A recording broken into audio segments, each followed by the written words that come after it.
Hello friends, today we are going to discuss about telephone counseling, ethical and legal issues. I'm Dr. Suresh Vadadmat, Professor of Psychiatry working at NIMANS, Bangalore. In this video, I'll be discussing about ethical and legal issues surrounding telephone counseling. What is ethics? Ethics is a word derived from Greek, from the root word called as ethos, that is ethikos, which means relating to one's character. Let's define what is ethics. It is a set of moral principles. Also, it can be defined as moral principles that govern a person's behavior or conduct of an activity. In simple word, what is right or wrong in human conduct. From the context of telecounseling, what should be the behavior of the telecounselor? What should be his moral principles? What he should do right and what he should not do, which is called as wrong. That is called as ethics of telecounseling. Now, let's understand what are the basic principles which lie behind the ethics of counseling. These ethics of counselings are derived from medical ethics. They are autonomy, which clearly says counselor should encourage the client and also enable them to take their own decision. It's very specific and it is very clear. The counselor should empower the client to make their decision and solve their problem. The counselor is not one who decides for the client, and he should not make the client dependent on him. That is autonomy. The next important ethics is non-maleficency. Here, the counselor's chosen action or inaction should never intentionally cause harm to the client. That means the counselor should always think of benefiting the client. The next is beneficency. Mental health and well-being should be the priority for the good of the individual and for the society more broadly. That means the counselors should think from the larger context of the society and also the client. Justice. Counselor should treat all people fairly and equitably. That means he should not discriminate between the clients. Some is poor, from background community, or else from a different race. That should not be the counselor's principle. Fidelity. The counselor should honor professional commitment, promises, and responsibilities with regard to counselors, association, or community. The other important is the counselor's relationship. That means whenever there is a relationship between the counselor and the client, here it is a fiduciary relationship. The counselor is at the higher power, and the power equation is towards the counselor. The client is at the receiving end. The counselor must keep the welfare of the client in mind and establish boundaries that makes the client and counselor's relationship clear and professional. Under no circumstances the counselor should take advantage of the client. The important thing is here is professional boundaries. The boundaries should always be maintained, and any kind of transgression from this professional relationship, such as romantic relationship, sexual relation, should never occur between the counselor and the client. That means the counselor should always think of helping the client, not taking advantage of the client in any situation. Further, confidentiality and privacy. The counselor again is given a power where the client comes and reveals all the secrets of his life and also the conflicts going in his mind. That means the counselor is more powerful in this relationship. Hence, he has a responsibility to keep all those information which the client shares with the counselor. Hence, the counselor needs to safeguard the individual rights and privacy of their clients. Here, the trust is the cornerstone of any counseling relationship, and counselors are responsible for maintaining the trustworthy partnership. That is very essential in any kind of counseling. The counselor should not discuss about the client's problem with anyone else. Professional responsibility. All counseling practices and treatment should be grounded with research and accepted practices. That means it should be evidence based. Let's discuss some of the ethical violation which occurs in telephone counseling. The counselor should not give his personal number and meet outside the professional working relationship. That should never happen.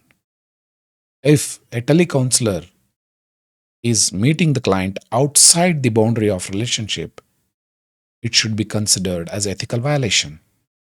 Dating and romantic relationship with the client should never be allowed.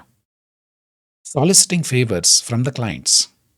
Here, for example, if the client is working in some government setup, the counselor should not ask for any kind of help, telling that I'm doing counseling to you. Why don't you do this for me?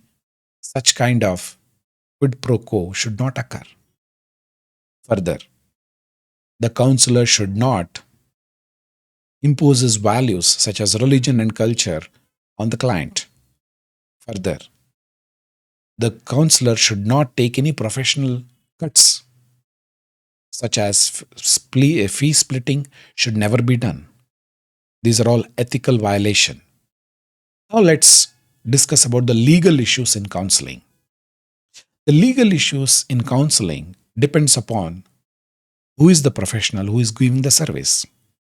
For simple reason, if the call lands in front of a doctor, the doctor has a professional legislation which he is bound and obligated to follow. For example, doctor is under the obligation of National Medical Commission Act, rules and regulation under there. That means he need to follow the ethics of National Medical Commission. If there is a telemedicine guideline which talks about telephone counseling, he should follow that.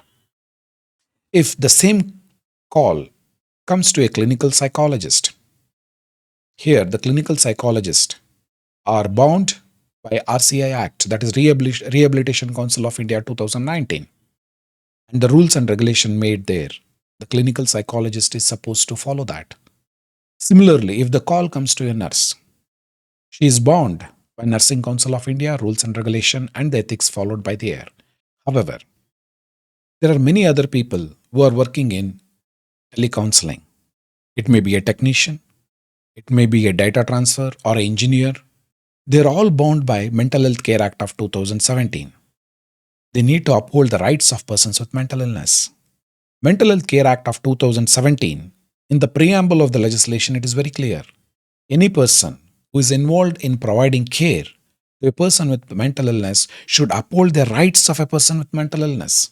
It can be anyone. It can be an administrator, it can be an engineer, it can be a technician, or even a person who is a phone call operator. They need to maintain the privacy, confidentiality of persons with mental illness. We need to be very clear. Although they do not may be called as a health professionals, but they are bound by this legislation, Mental Health Care Act of 2017. If the patient is disabled, they are now bound by Right to Persons with Disability Act of 2016. So please remember, even though we are doing telecounseling or telephone counseling, we are bound by certain legal issues, ethical issues, which every person involved in providing services need to follow that. Let's look into the Mental Health Care Act of 2017, considering the client who is calling may be distressed, may be having mental illness, or else even mental disability. Let's look into that. Section 23 of the Mental Health Care Act of 2017 talks about right to confidentiality. Here, it clearly says a person with mental illness shall have the right to confidentiality in respect of his mental health care treatment, and physical health care. All health professionals providing care or treatment to a person with mental illness shall have a duty to keep all such information confidential which has been obtained during the care and treatment. Hence, my dear friend, telecounseling is a healthcare services. Hence, you need to keep this confidentiality very, very clear. Do not divulge that information outside the telecounseling. However, the same Section 23 brings in certain exceptions. The exceptions to release this information are allowed when you are referring the case to the higher authorities or maybe to the health professionals. For example, if a telecounselor is unable to handle the situation, she can request the psychiatrist or the clinical psychologist or the psychiatric nurse to look into this. That means to provide the continuity of care, the case can be discussed with the higher professionals. If it is necessary to protect any person from harm and violence, then also confidentiality can be broken. Further, if it is in the public safety and security, then also the confidentiality can be broken. Further, if there is an order by the court or by the concerned mental health board or an authority, you may have to release the information to such authorities only. That means if you are working as a telecounselor, maybe in any NGO or maybe in a government setup, be very clear. You are not going to divulge the information what the patient gives to you. And these are the exception. In that situation only you are going to give information to that person with written information, written consent taken. Otherwise, under no circumstances you are going to divulge the information to any other person or any third party. Further, Section 24 of the Mental Health Care Act clearly says that no photograph or any other information relating to persons with mental illness undergoing treatment at a mental health establishment shall be released to media without the consent of the person with mental illness. That means if you are going to release it in social media that I have treated a person on telecounseling, that he was suicidal, I am very happy that I have stopped a person with committing suicide. No, you are not going to release that information to any media, social media, anywhere else, because right to confidentiality prevails here. Further, the right to confidentiality of persons with mental illness shall apply to all information stored in electronic, digital format, or real world or in a virtual space. That means you cannot say that just I have sent it, sir. No. Even in social media, even in the real media may be called as journalism, you are not going to discuss about the patient issues on social media. Please keep this in your mind. So what will happen if I release the information? Under Mental Health Care Act of 2017, Section 108, 109 talks about punishment. The punishment comes from 6 months imprisonment to 2 years.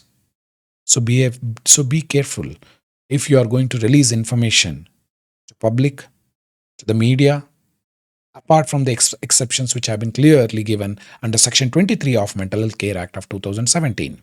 To conclude, my dear friends, every telecounseling services is subject to ethical and legal standards.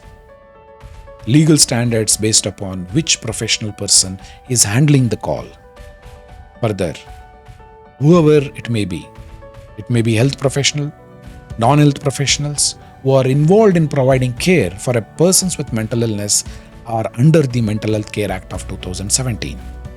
Further, every touch base with the clients needs to be kept confidential. That means every interaction with the client should be kept confidential. Please do keep this Mental Health Care Act 2000 in your mind, because there are legal sanction if you break the rules under Mental Health Care Act of 2017. And please remember, any violation can lead to penal punishment under Mental Health Care Act of 2017.